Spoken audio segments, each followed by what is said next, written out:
एक औरत संतान को जन्म देने के लिए अपनी सुंदरता का त्याग कर देती है और वही संतान एक सुंदर बीबी के लिए अपनी माँ को त्याग देता है। आपके पिता प्यार करते हैं लेकिन कहते नहीं, और जब तक औलाद के समझ में बात आती है तब तक पिता रहता नहीं। नमस्कार, मैं हूं कमल श्रीमाली। आप सभी का बहुत बहुत स्वागत आपके अपने चैनल में और मासिक राशिफल नवंबर 2024 के इस विशेष एपिसोड में। ये एपिसोड वृषभ राशि के लिए है और ये राशिफल आपकी राशि, नाम राशि अर्थात मून साइन पर आधारित। हर मासिक राशिफल के विशेष एपिसोड में बहुत सारे सेक्टर पर विश्लेषण करते हैं, इस बार भी वैसा ही करेंगे। सबसे पहले मैं आपको बतला रहा हूँ आपकी इनकम और इन्वेस्टमेंट के बारे में। जहाँ तक income, gain, profit, appreciation, success का सवाल है, राशि से 11th हाउस से, लाभ भाव से इसका विश्लेषण किया जाता है। आपकी राशि के लाभ भाव के अधिपति बृहस्पति है, जो कि राशि भाव में फर्स्ट हाउस में विराजमान है। फर्स्ट हाउस में बृहस्पति को होना 100 दोषों की दवा कहलाता है।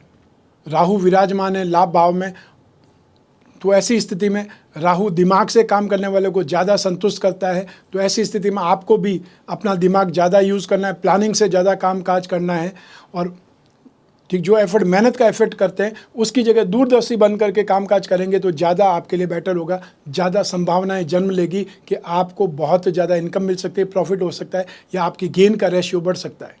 जो लोग जॉब करते हैं उनके लिए यहाँ पर जो स्थितियाँ हैं वो सामान्य रहेगी, लेकिन जो लोग प्रोफेशनल्स हैं वो यहाँ पर अपने आप को और आगे बढ़ाने के लिए, अपने आप को सक्सेसफुल साबित करने के लिए एफर्ट करेंगे और वो एफर्ट सक्सेसफुल रहेंगे, संतुष्टि आपको प्राप्त होगी।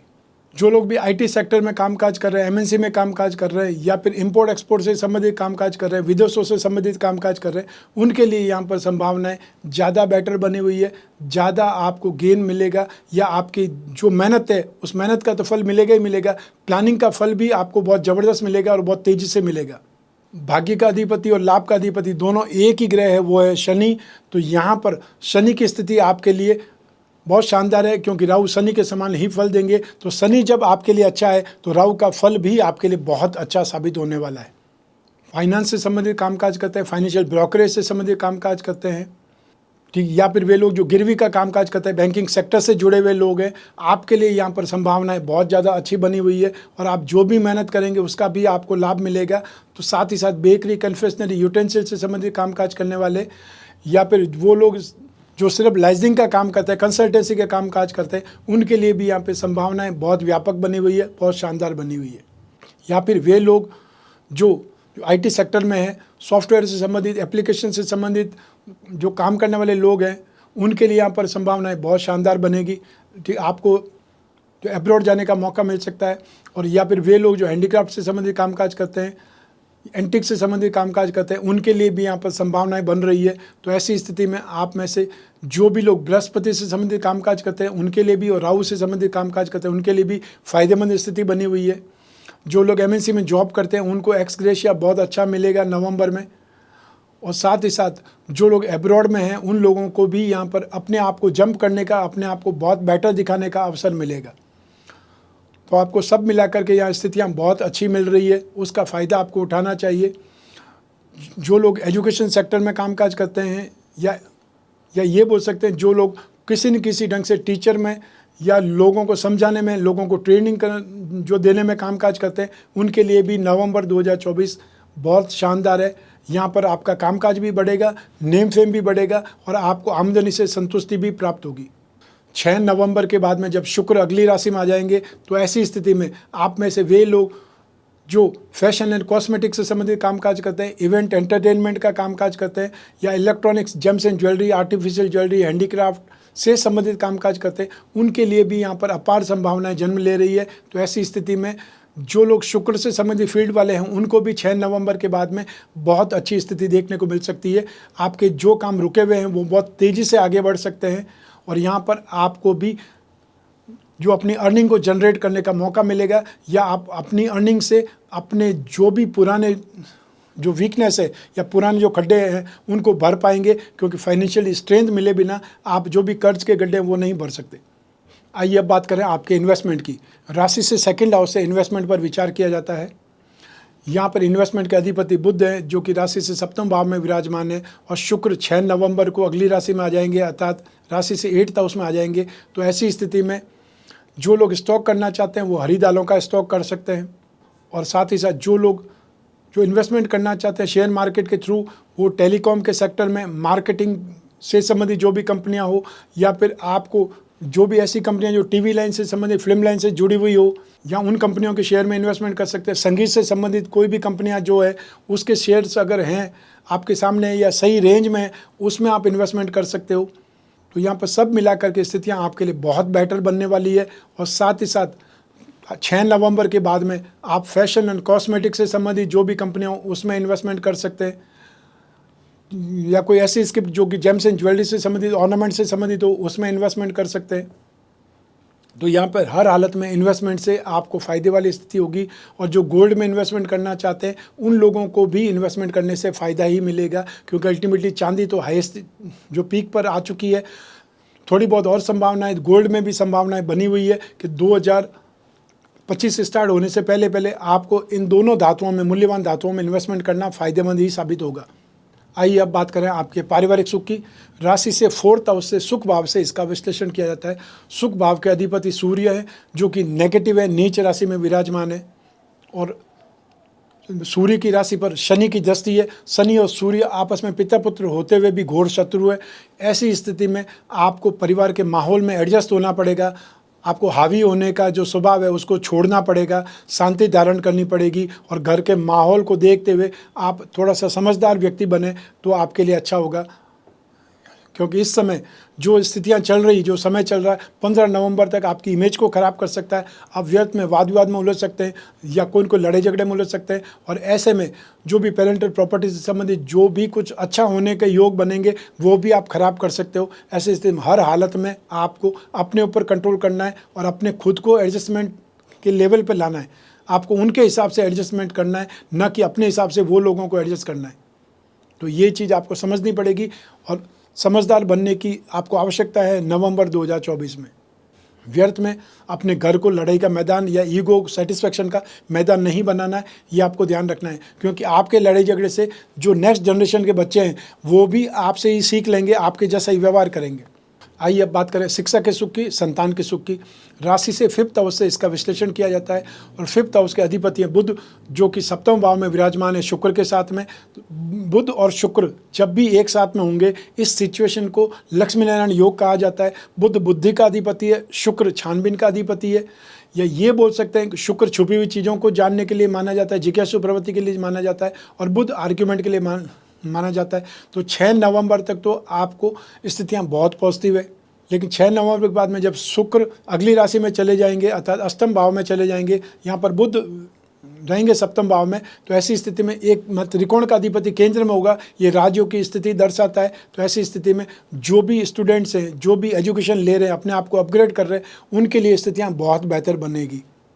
जो लोग फाइनेंस के स्टूडेंट हैं, जो लोग टेक्निकल सब्जेक्ट के स्टूडेंट हैं, IT सेक्टर के स्टूडेंट हैं, सॉफ्टवेयर के स्टूडेंट हैं, और या फिर वो लोग जो टेलीकॉम के स्टूडेंट्स हैं, या मार्केटिंग से संबंधित कोई भी स्टडीज़ कर रहे हैं, या कंप्यूटर इंजीनियरिंग से संबंधित स्टूडेंट्स हैं, हर स्टूडेंट के हिसाब से यहाँ पर स्थितियाँ बहुत ज़्यादा बेटर हो रही है, सपोर्ट मिल रहा है। ऐसी स्थिति में यदि कोई एग्ज़ाम है आपके नवंबर में, और नवंबर में 15 नवंबर से पहले पहले कोई एग्ज़ाम है, तो उसमें आपकी स्थिति बहुत ज़्यादा बेटर है, क्योंकि सूर्य 6th हाउस में बैठ करके सपोर्ट देने का काम करेंगे। जो पापी ग्रह होते हैं वो पाप स्थान में जाकर के हमेशा शुभ रहते हैं या नेगेटिविटी का आपको खात्मा कर देते हैं। तो सूर्य जैसा ग्रह 6th हाउस में जाकर के कंपटीशन को ख़त्म कर देगा। तो ऐसी स्थिति में आपके पास में एक ही चारा बचेगा, सफलता, सक्सेस, एप्रिसिएशन।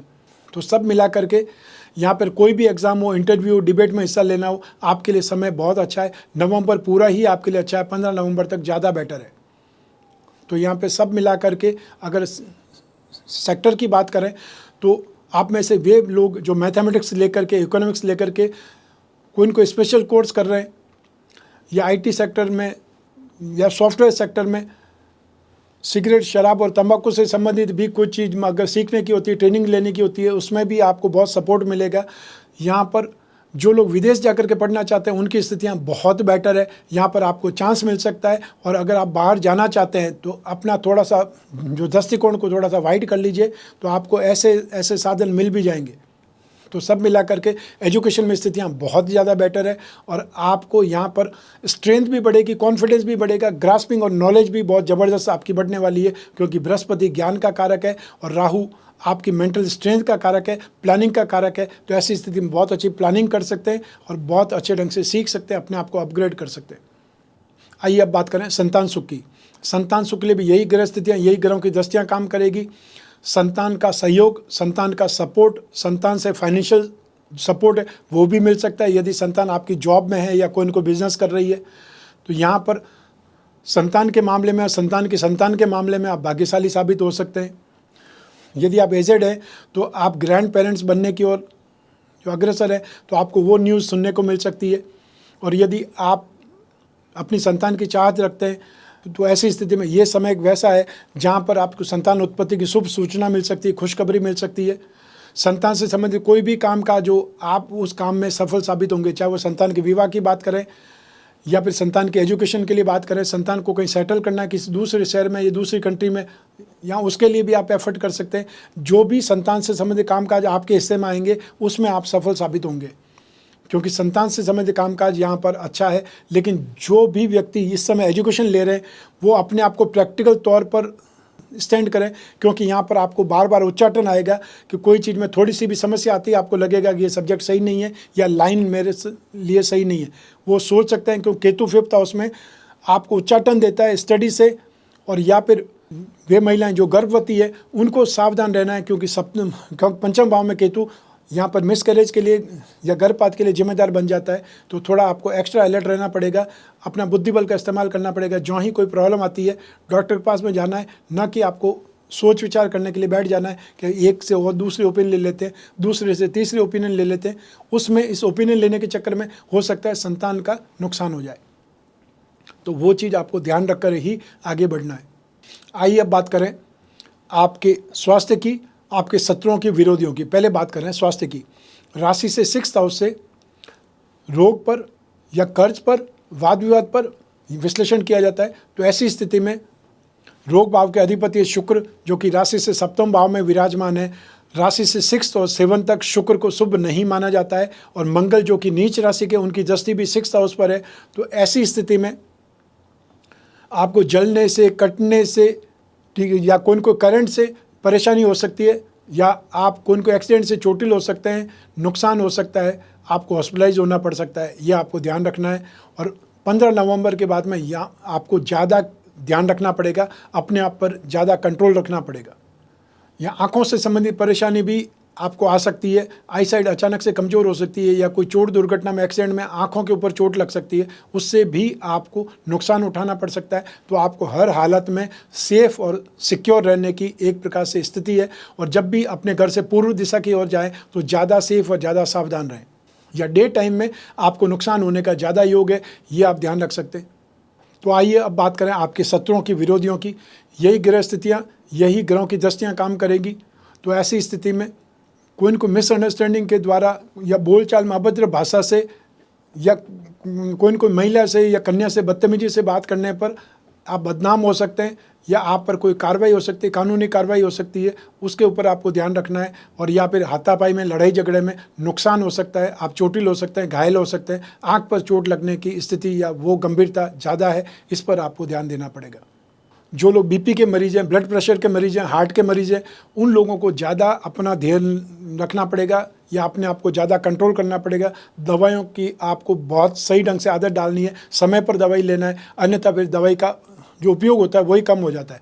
आपको दवाई सुबह लेनी है नाश्ते के बाद में, और आप दवाई ले रहे हैं लंच के बाद में, तो उसका जो वॉल्यूम है जो आपको सपोर्ट कर सकते हैं जितने घंटे के लिए, वो आपने उस चीज़ को जो ख़राब कर दिया या मिसमैनेज कर दिया, उसमें फिर आपको उस दवाई का जो फल मिलना चाहिए वो शायद पूरा नहीं मिलता है। और फिर आप कोई साइंस पर गलत इल्ज़ाम लगाएं, डॉक्टर पर गलत इल्ज़ाम लगाएं, वो आपकी गलती के कारण, न कि उस डॉक्टर की गलती के कारण। आइए अब बात करें आपकी गृहस्थ सुख की, दाम्पत्य सुख की। राशि से 7वें भाव से इसका विश्लेषण किया जाता है। 7वें भाव के अधिपति मंगल हैं जो कि नीच राशि के हैं, नेगेटिव है, और 7वें भाव में शुक्र विराजमान है। ये दोनों स्थितियाँ दाम्पत्य सुख के लिए नेगेटिव है। और फिर उस पर शनि की दृष्टि भी है, साथ ही साथ राहु की दृष्टि भी है। बृहस्पति की दृष्टि जरूर सपोर्ट करेगी। शनि और राहु की दृष्टि दोनों ही 7वें भाव पर आपके दाम्पत्य सुख में कुछ न कुछ समस्या उत्पन्न करेगी, आपस में मतभेद की स्थिति उत्पन्न करेगी।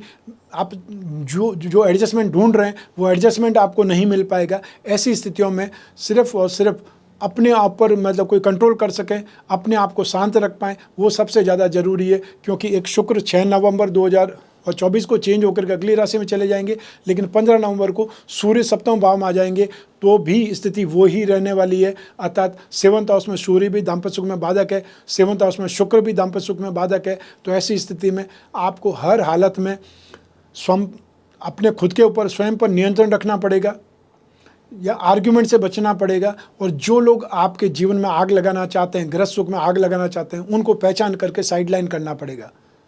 जिन लोगों की विवाह की बातें चल रही है, लगभग फाइनल स्टेज पे है, उन लोगों को भी यहाँ पर अपने ऊपर कंट्रोल रखना है। व्यर्थ में बातचीत करने के लिए आपको अग्रसर नहीं होना है, या आप अपने होने वाले जीवन साथी के बारे में, जिसके भी फाइनलाइजेशन नहीं हुई है अर्थात सगाई नहीं हुई है, उससे पहले आप उनके साथ में घूमना कहीं चाहते हैं, बाहर जाना चाहते हैं, आउटिंग पर जाना चाहते हैं, तो शायद कोई भी पेरेंट्स अलाउ नहीं करेंगे। ऐसी स्थिति में आपको भी जिद नहीं करनी चाहिए। और यदि आप जिद करते हैं तो फिर आपका सगाई संबंध टूट सकता है, या जो होने की संभावना है उससे आप मरहूम हो सकते हैं। तो वो ध्यान रखना चाहिए। प्रैक्टिकल बन करके यहाँ पर आप बातचीत करेंगे तो आपके लिए सही रहेगा।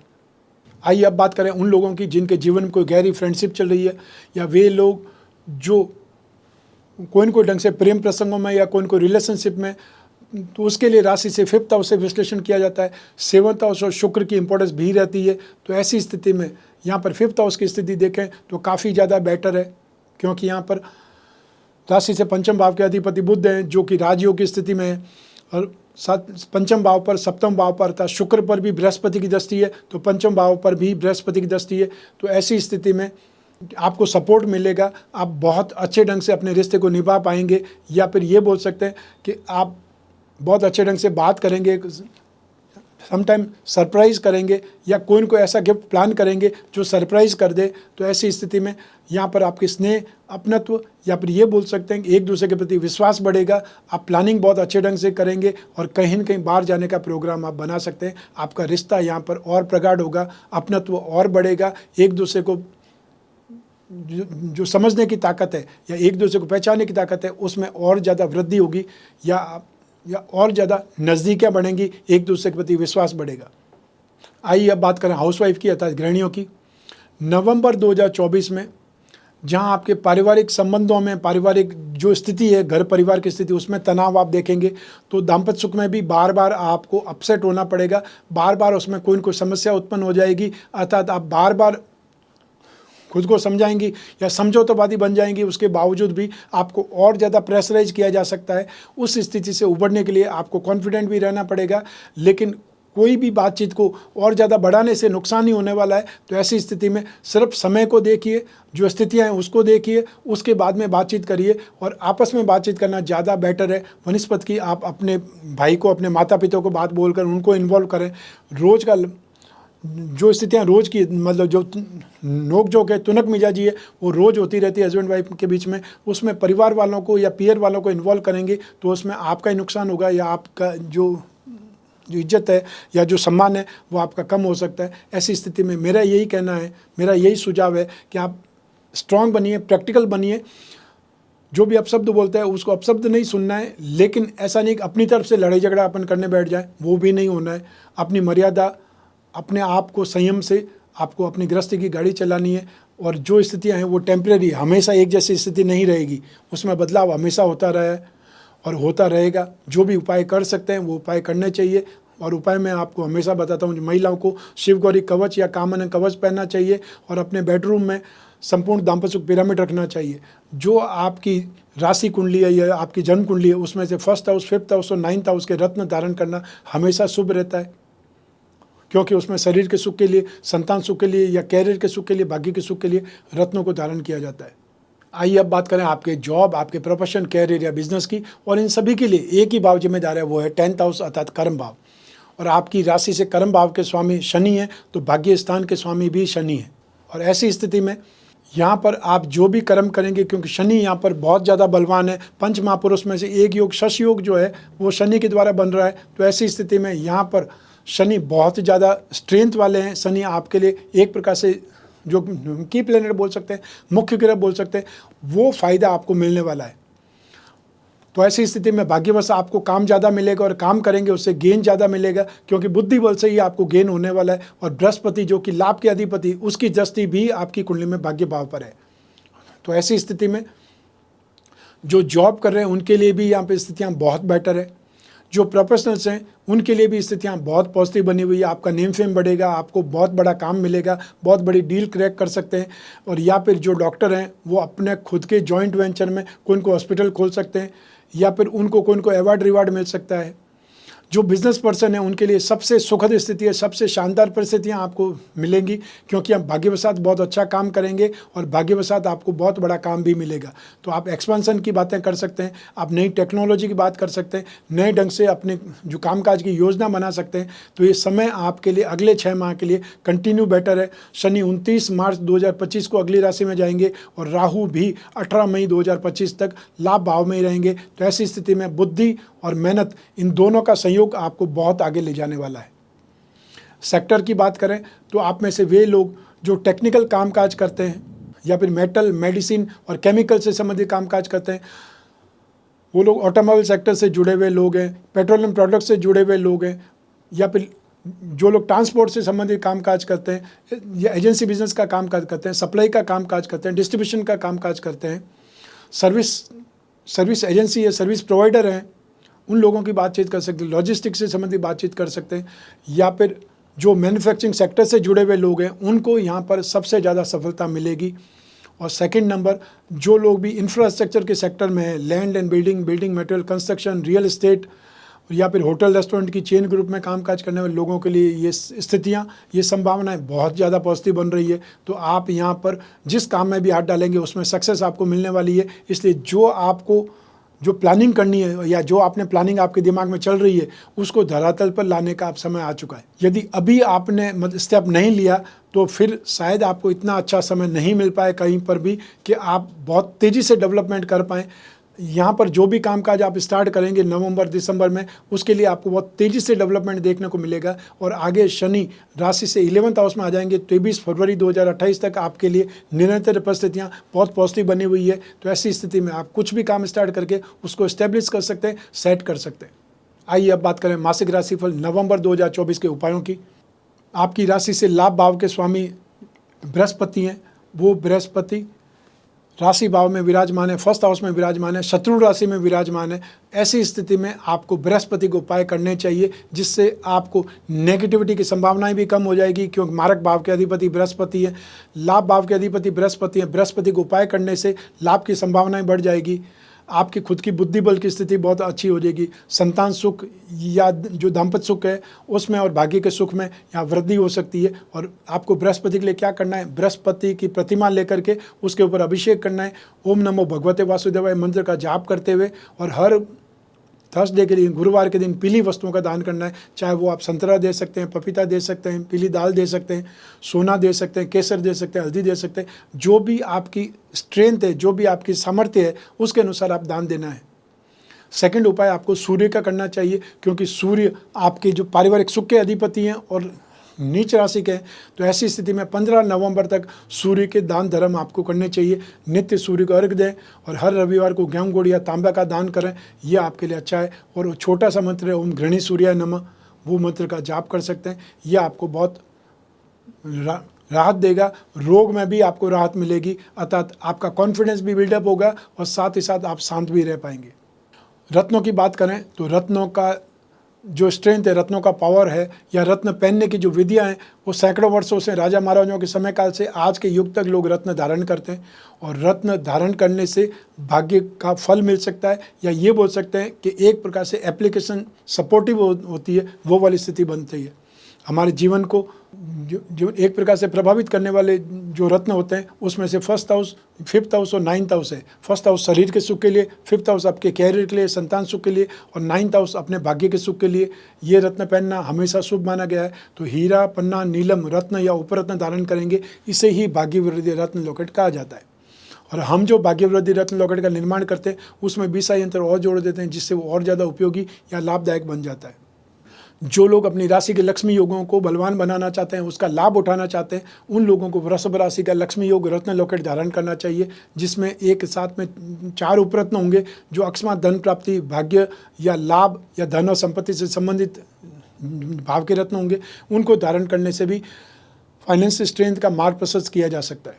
तो ये था मासिक राशिफल नवंबर 2024 आप वृषभ राशि के लिए। आप चाहें तो इस राशिफल को अपनी जन्म कुंडली के संबंध में सटीकता से जान सकते हैं, क्योंकि जन्म कुंडली आपकी अपनी है और आपकी अपनी डिटेल से ही बनती है। लेकिन जब जीवन में समस्याएं ज़्यादा हो, भविष्य में झांकना हो, कोई बहुत बड़ा डिसीजन लेना हो, तो अपनी जन्म कुंडली का सहारा लेना ही चाहिए। जन्म कुंडली का विश्लेषण कराना चाहिए, समय समय पर कराना चाहिए, या वर्ष में एक बार तो कराना ही चाहिए। आपको जब भी जिज्ञासा हो अपनी जन्म कुंडली विश्लेषण की, तो स्क्रीन पर दिए हुए नंबर पर संपर्क करके अपॉइंटमेंट फिक्स करना है। व्हाट्सअप नंबर है, उस पर मैसेज ड्रॉप करना है। आप और मैं ही बात करेंगे, बीच में तीसरा कोई भी नहीं होगा। आप कोई भी कंट्री में रहते हो, कोई भी शहर में रहते हो, आपके पास सिर्फ अपना मोबाइल फ़ोन होना चाहिए। आप टेलीफोनिक कंसल्टेंसी के लिए, वीडियो कॉन्फ्रेंसिंग के लिए स्क्रीन पर दिए हुए नंबर पर संपर्क करके अपॉइंटमेंट फिक्स कर सकते हैं। आप अपने कन्वीनियंट टाइम पर बात करेंगे, अर्थात हम लोग आपको फ़ोन करेंगे, आप जो टाइम पीरियड बताएंगे उस समय, ताकि आप आराम से अपने घर बैठे हुए, अपनी जो घर की 4 दीवारी है उसमें बैठे हुए अपनी समस्याओं का समाधान पाएंगे। और जो भी समाधान होंगे वो लिखित रूप में आप तक पहुंचेंगे, चाहे ईमेल से या व्हाट्सएप से। वापस बोल रहा हूँ, और जो भी समाधान होंगे वो आपके घर तक पहुंचेंगे, कोई न कोई माध्यम से, चाहे वो ईमेल हो सकता है, चाहे वो व्हाट्सएप हो सकता है। मैं कामना करता हूं कि आप स्वस्थ रहें, प्रसन्न रहें और सुरक्षित रहें। अपना और अपने परिवार का बहुत बहुत ख्याल रखें। आप सभी को मेरा नमस्कार, बहुत बहुत शुभकामनाएं। ईश्वर आपकी रक्षा करे। धन्यवाद।